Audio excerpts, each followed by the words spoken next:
Alright guys, so we are back at the shop. I had a week-long vacation, so I've been out of state and we haven't touched the truck.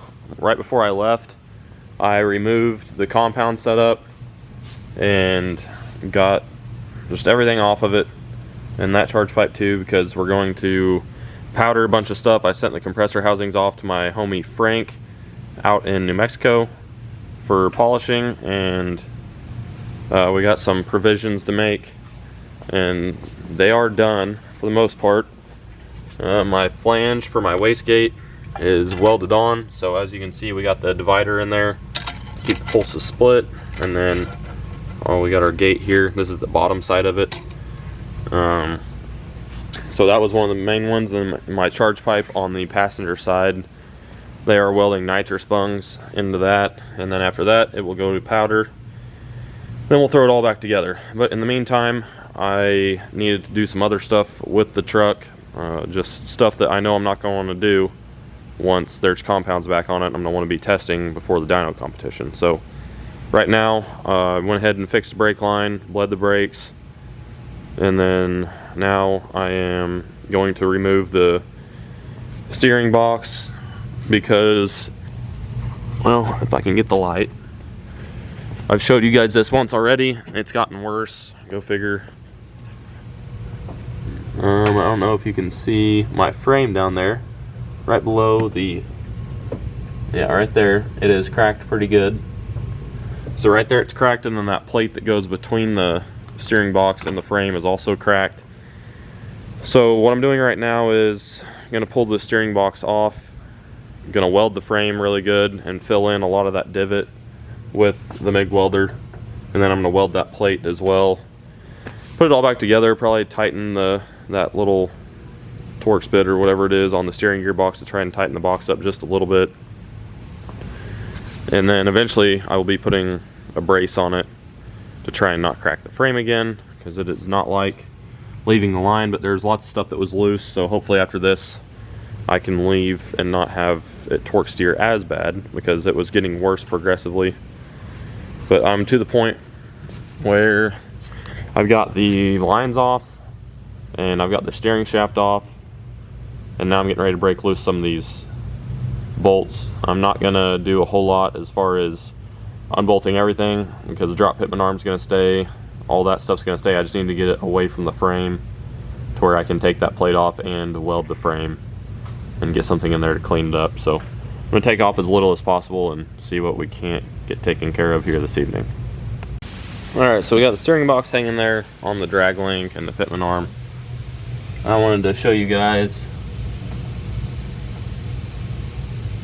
kind of, I don't know, it's gonna be hard to focus with this thing, I'm not gonna lie, so just bear with me for a second.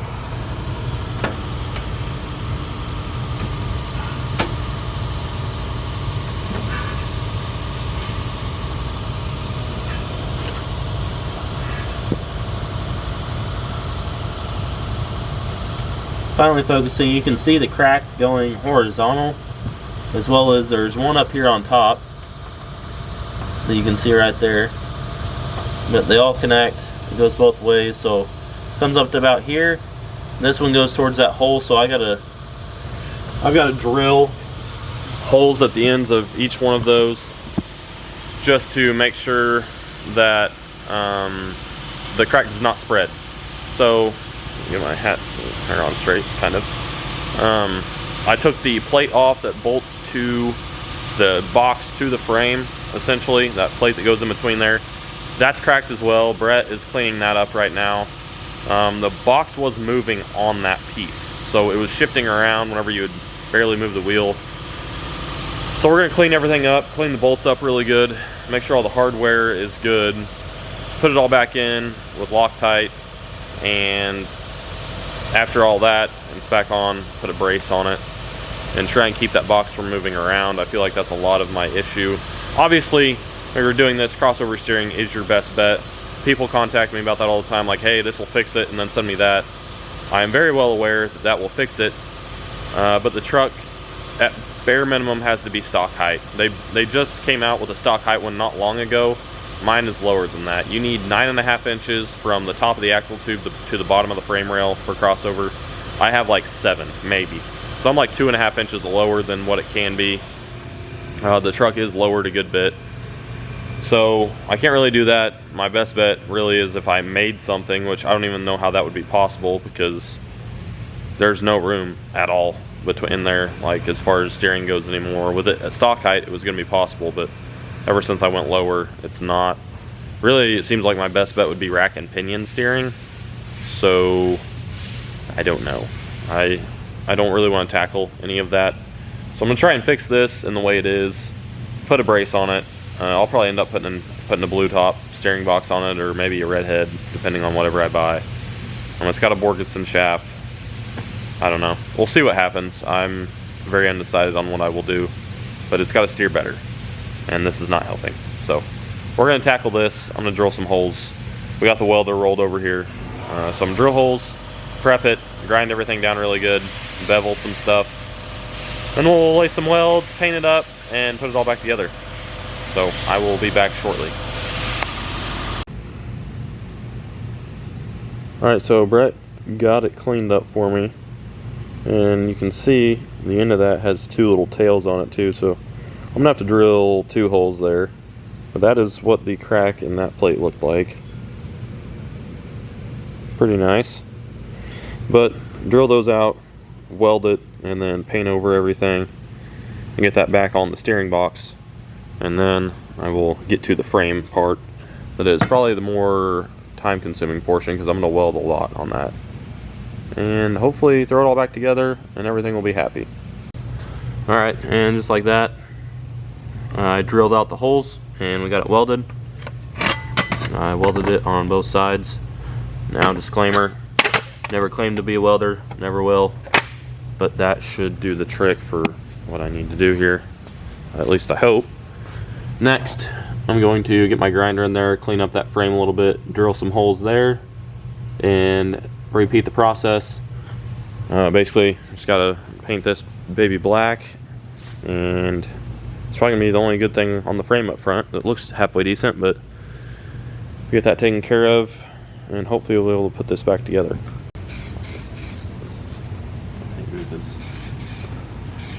My paint booth is not supposed to be black. It's supposed to be red. Isn't good? I'll just hold it up.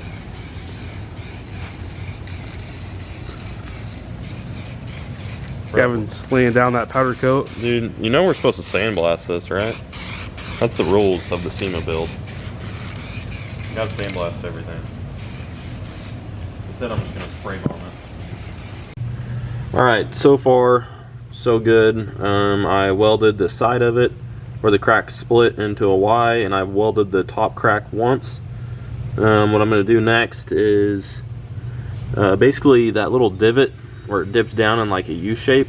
I'm gonna fill that all in with MIG weld pretty much. So yeah, I'm just gonna keep going passes over it and trying to fill that in.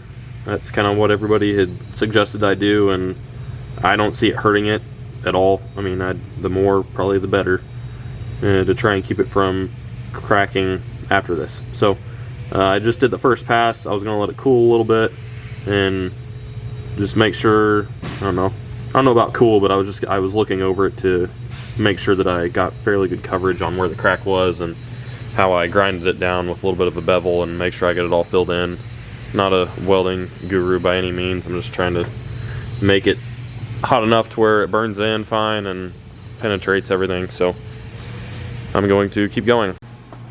Alright, so it's kind of hard to see with some stuff in the way. I already threw some paint over it, but I essentially just filled up that low spot with weld and letting the paint dry right now. And we're gonna throw everything back on, so that wasn't too terrible. I just want to get it back assembled, and my steering wheel I need to get lined up because it is not straight. And I'm going to shorten this Borgeson steering shaft just a little bit more. It's got U-joints on both sides, so you have to shorten it in order to get it to fit, because it fits pretty much any two-wheel drive or four-wheel drive, and the truck is lowered, so it's gotta be even shorter. So I'm going to try and take care of that and get this thing lined up how it's supposed to be. And yeah, kind of just knock some stuff out tonight. So Nothing too interesting, but we're getting stuff done. Alright, so we are finishing up the night. We got a good bit accomplished today, and since we didn't have any of the turbo piping or turbos that are ready, we decided to work on stuff that should be worked on, especially for racing. So the cracked frame was a big one, the cracked plate for the steering gearbox. I tightened up the steering gearbox a little bit and then shortened the Borgeson steering shaft a little bit and adjusted it to where the steering wheel is now straight again. So we got all those checked off the list, painted over everything that we did as far as welding, and pretty much done with that side of things. So pretty much what's left, I need to put the turbo kit on it. I need to get my tack wired up. I got to get something from Rick so it reads off converter bolts, and then scale it, and then we'll be ready. But they're going to weld nitrous bungs in the charge pipes, and they're going to weld sensor ports as well for my temperature sensors for the data logger. And then I think that's it. But we have, today is what, August 5th? 6th? August 6th, the dyno day for the Battle of the VE is on the 19th. So we've got a little bit of time, but not much. So if you guys are looking for something to do that weekend, come on out to Firepunk Diesel in Plain City, Ohio. It'll be fun to watch. Basically be an open house. There'll be food, and might be a small entry fee at the door, maybe like $5, just to cover the fee of the dyno for everybody that will be running on it that day. This one, I've got a maximizer, so it's a big nitrous controller. But some will, some won't. Most 12 valve guys are too. Alright, so tonight's project was to wire this Dakota Digital diesel tachometer interface. Wire that up so it's reading off of converter bolts, and it's wired to my AEM. I just needed an RPM reference in my log and needed it for my maximizer as well. So we got that wired up tonight. I have it scaled to how I think it's supposed to be in the AEM, but I don't know if that's set up right or if it's set up right in the AEM at all. So I'm gonna wait until there's somebody here that knows how to program that stuff and make sure it's set up right before I go too wild with it. And then we got some other stuff that got finished up tonight. Here's another little surprise of the evening for you guys. I had my turbo covers polished, and I sent them to Frank to have done, of course. They look absolutely phenomenal. It's amazing. He is very good at what he does. But I will drop his Instagram on the screen so you guys can contact him if need be, but I promise you nobody does better than Frank. He has the turbo compressor covers down to a science, and I mean, they are perfect.